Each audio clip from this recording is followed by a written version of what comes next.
呢棵藍色陰語啲花咧已經開敗咗啦，但係咧我都有啲係懷疑係咪藍色陰語，因為咧佢一啲藤性都冇，啲花咧係好直立噶，你有冇睇到？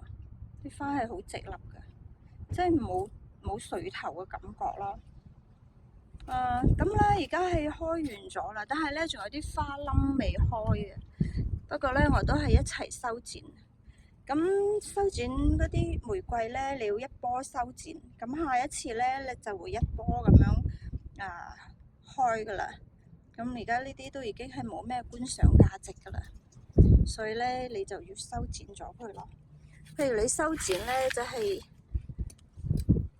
真係好大風啊！今日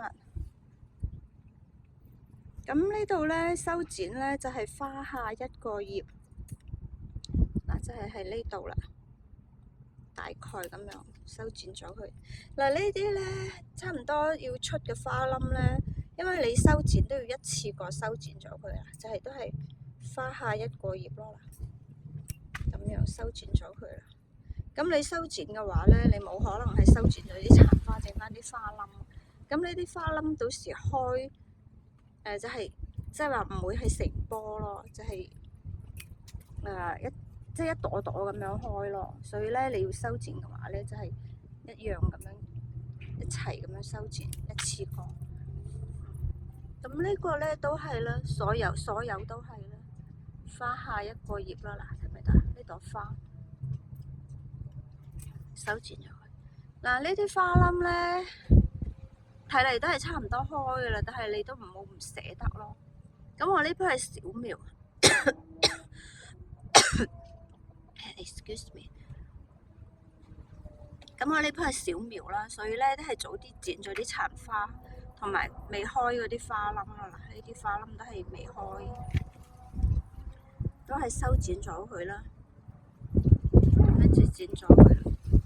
真係好大風啊！呢啲咁樣子，呢個一串上嚟嘅有四個啦。呢啲開殘咗噶啦。呢度咧就係都幾靚啦，都有啲紫色。呢邊嗰朵又開殘咗，仲有一朵未開添喎。咁咧，我哋剪嘅話咧，都係咁樣剪啦，修剪花下一個葉咁樣修剪咗佢啦。同呢度咧又係咁樣。呢度一串上嚟有幾個又係，又有殘咗噶啦，開殘咗啦，開盛開噶啦，同埋一個花冧。但係咧，我都係選擇修剪咗佢啦，今次。因為咧，接落嚟嗰幾日咧都要返工，冇乜時間理佢，所以咧你早啲修剪，你咪可以早啲又有下一波花睇咯。呢度又係咁樣修剪咗佢，唔好覺得可惜咯，因為你修剪咗嗰啲玫瑰、月桂咧，你係要修剪嘅，你唔修剪咧，佢係唔會開花嘅。基本上所有都係咯，基本上都係呢啲都係牙籤苗啊，真係好細枝嘅，真係好幼啊，同牙籤差唔多。我攞俾你睇下，你睇下睇唔睇到啊？真係牙籤苗，牙籤咁細枝但係佢肯開花都係唔錯噶啦，證明呢啲天狼月桂真係厲害噶啦，牙籤苗都開到花。呢啲咁嘅其實佢要返嚟嗰陣時都有蚜蟲啊，你睇唔睇到？我係噴咗藥噶啦，啲蚜蟲死晒，但係咧死晒都係黐喺嗰啲花冧度咯。呢啲又剪咗佢啦，佢都好犀利嘅，真係我覺得呢個花即係佢嗰啲枝咧好細啊，佢都開花噶，即係超級厲害。呢啲咁細嘅話咧，就真係咁樣剪咗落去。咁你睇下有冇啲盲枝啊？譬如呢個啦，呢個黃咗噶啦，咁你就成枝剪咗佢啦，費事就佢黃嗰啲咧就剪到落去根部嗰度咯。呢度係咪啊？其實都係牙籤苗嚟嘅，好細嘅，都一下咁剪咗佢啦。咁咧，因為而家咧係花後修剪啊，你唔可以剪得太過犀利。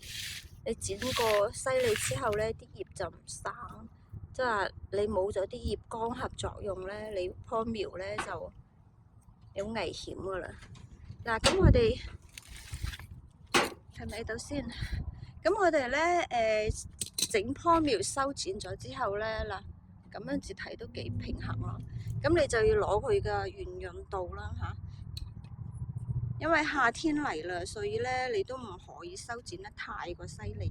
咁呢度咧有啲高咗上嚟，咁呢片咧就向裏邊生，睇唔睇到？呢片葉咧向裏邊生，咁我哋咧就剪咗呢個，咁等佢向嗰邊向外邊生啊。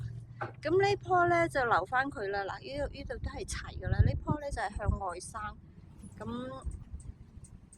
同埋呢個咧都係向外生，咁就由得佢啦嚇。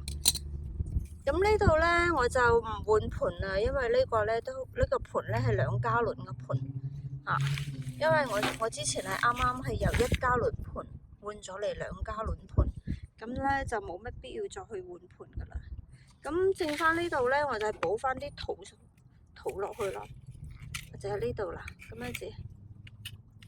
即係將佢表面嗰度鬆下佢啊，咁樣鬆下佢咧就會好啲咯。咁就得噶啦。即係將旁邊嗰度鬆下佢，但係咧你啲花呢啲咁嘅你要執咗佢出嚟，呢啲殘花你要執咗佢出嚟，咁就得噶啦。你就要將佢放喺太陽底下養啦。你唔可以將佢放喺嗰個樹蔭啊，或者係遮陽棚嗰度養啊。咁你等佢開咗花之後咧，即係譬如啱先嗱，好似有嗰啲花之後咧，你可以放喺嗰個遮陽棚啊，或者係樹蔭底下遮陽啊，咁佢咧就可以啲花期會長啲咯。但係佢冇花嘅時候咧，佢就要光合作用啊嘛。咁你就要將佢放喺有陽光嘅地方，再俾佢曬多啲陽光養護咯，咁就會好啲。咁好啦 ，Thank you guys for watching. I'm gonna see you on next video.